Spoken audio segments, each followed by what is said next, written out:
Mi nombre es Daniel, tengo 37 años. Vivo en un barrio tranquilo, rodeado de casas bajas y árboles viejos que parecen conocer cada secreto de este lugar. He vivido aquí desde que tengo uso de razón.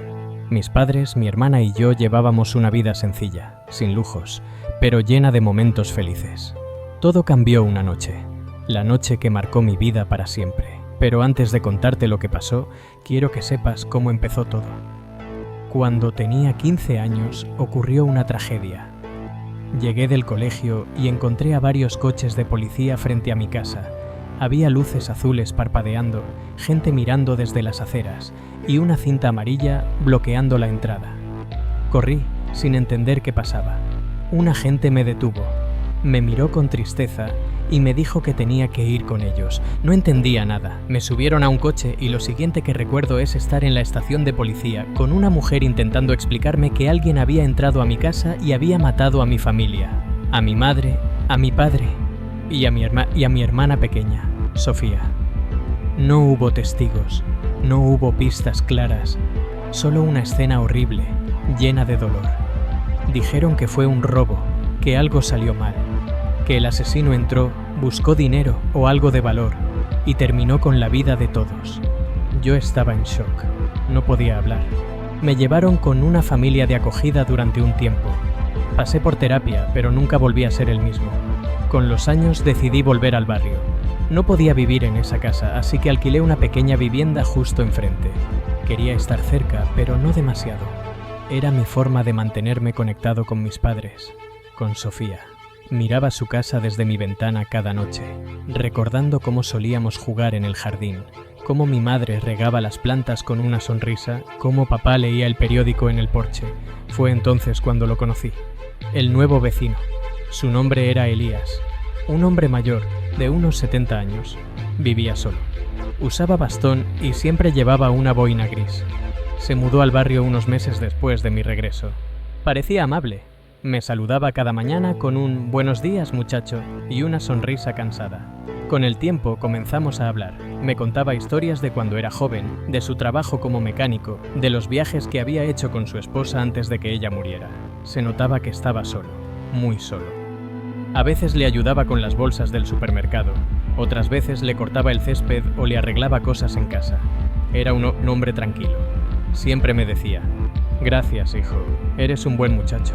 No hay muchos como tú hoy en día». Yo le respondía con una sonrisa. Ayudarlo me hacía sentir útil. Tal vez era mi forma de compensar todo lo que había perdido. Pasaron los años. Yo trabajaba como técnico informático en una tienda local. Llevaba una vida tranquila, sin demasiados amigos, sin pareja, solo yo, mi trabajo y Elías, el vecino al que ya veía como un abuelo. Un día noté que no salía de casa. Toqué la puerta. Nadie contestó. Esperé un rato hasta que escuché un débil «Entra, hijo». Estaba en el suelo, se había caído y no podía levantarse. Llamé a emergencias. Lo llevaron al hospital. Estuvo internado varios días. Yo lo visitaba a diario. Le llevaba libros, le contaba historias, le hacía compañía. Se lo veía frágil, pero agradecido. «No sé qué haría sin ti», me decía. «Eres como un hijo para mí». Después del alta, volví a ayudarlo como antes. Le cocinaba, le hacía la compra, hasta le llevaba al médico. Mi rutina giraba en torno a su bienestar. Un día, buscando unas pastillas que se le habían caído debajo del sofá, encontré algo raro. Una caja pequeña, de metal, cerrada con una cuerda vieja. La saqué sin decirle nada. Algo en mi interior me decía que debía abrirla, pero no lo hice. La volví a guardar en su sitio. Esa noche no dormí. Soñé con mi familia, con Sofía en especial. Soñé que me decía que buscara la verdad. Me desperté con el corazón latiendo con fuerza. A la mañana siguiente, mientras Elías dormía, volví a buscar la caja. Esta vez no dudé. La abrí. Lo que encontré me dejó sin aliento. Había fotografías de mi familia, de mi casa, algunas desde lejos, otras muy cerca. En una se veía claramente a mi madre regando el jardín. Otra mostraba a mi padre bajando del coche. Y una más. Una imagen que me heló la sangre. Sofía, en su bicicleta, sonriendo, pero con una marca en la esquina, una mancha que no parecía parte de la foto. Parecía sangre. También había un cuchillo, viejo, oxidado, pero con algo grabado en el mango. unas iniciales, EG. Mis manos temblaban. No entendía nada. ¿Por qué tenía Elías esas fotos? ¿Qué hacía ese cuchillo ahí? ¿Quién era realmente este hombre? Me fui sin decir nada. Corrí hasta mi casa, cerré la puerta con llave y me senté en el suelo. Todo daba vueltas. ¿Era posible? ¿Era él? ¿Podía ser Elías? ¿El asesino de mi familia? Intenté convencerme de que no, que debía haber una explicación. Tal vez las fotos eran antiguas, tal vez el cuchillo era de otro tiempo, tal vez él era solo un viejo solitario con recuerdos raros, pero algo no cuadraba. Y dentro de mí, algo gritaba: investiga. Decidí actuar. Fui a la policía, les conté todo. Me miraron con escepticismo, pero aceptaron revisar la información. Les entregué las fotos y les hablé del cuchillo. Días después me llamaron.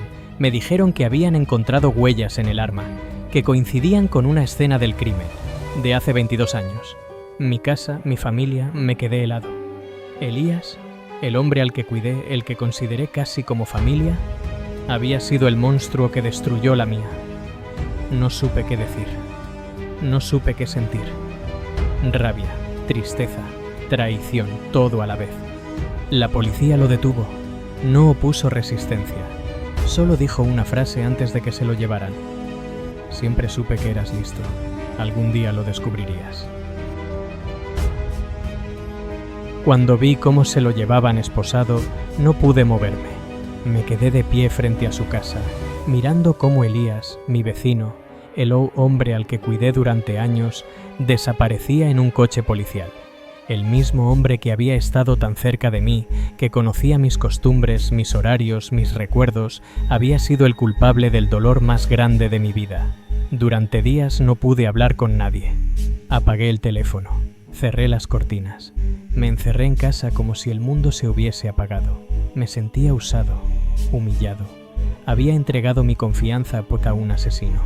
Había cocinado para él. Había compartido charlas, incluso risas.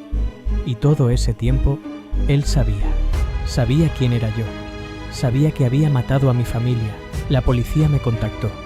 Querían que declarara. Me mostraron más pruebas. El cuchillo tenía restos de ADN de mi padre. Una huella en una de las fotos coincidía con una de Elías. Todo encajaba, aunque costaba creerlo. Lo que vino después fue una pesadilla. El juicio. Recuerdo perfectamente el primer día. La sala era fría, con luces blancas y bancos de madera. Me senté en la primera fila, con las manos apretadas y los ojos clavados en el suelo. Elías entró escoltado. Llevaba ropa de preso. Ya no parecía amable ni frágil.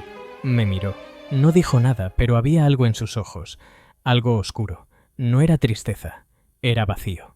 El fiscal empezó a hablar. Explicó todo. Dijo que Elías había sido investigado años atrás por otros robos violentos, que tenía un historial oculto de problemas mentales, que había vivido con otra identidad durante años, que cambió su nombre, se mudó varias veces, y que por eso nunca lo relacionaron con el crimen. Yo no entendía cómo alguien podía hacer algo así. ¿Por qué mi familia? ¿Por qué ese día? ¿Qué buscaba?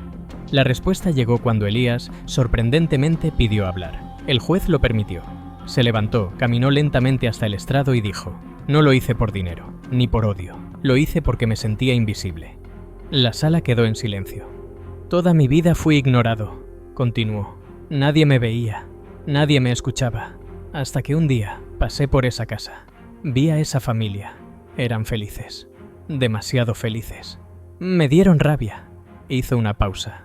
Yo no podía creer lo que estaba escuchando. Toqué el timbre. Pregunté por una dirección falsa. Me ofrecieron agua. Me trataron bien. Y eso me rompió. Porque yo no tenía eso. Nunca lo tuve. Así que volví, con rabia. Y cometí el peor error de mi vida. Cerró los ojos. Desde entonces no volví a ser el mismo. Me mudé, cambié mi nombre. Intenté olvidar. Pero no podía. Cuando vi a Daniel, ya adulto, mudándose al barrio, supe quién era. Supe que era el hijo, el que sobrevivió. Pensé en irme, pero no pude. Miró al juez. Me quedé, para observarlo, para entender el daño que causé. Y cuando me ayudó, cuando me cuidó sin saber quién era yo, algo dentro de mí se quebró.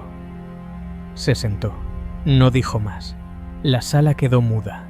Nadie aplaudió, nadie lloró. Todos estaban paralizados. Yo no sabía qué sentir. No había perdón posible. No había justicia que devolviera a mi madre, a mi padre, a Sofía.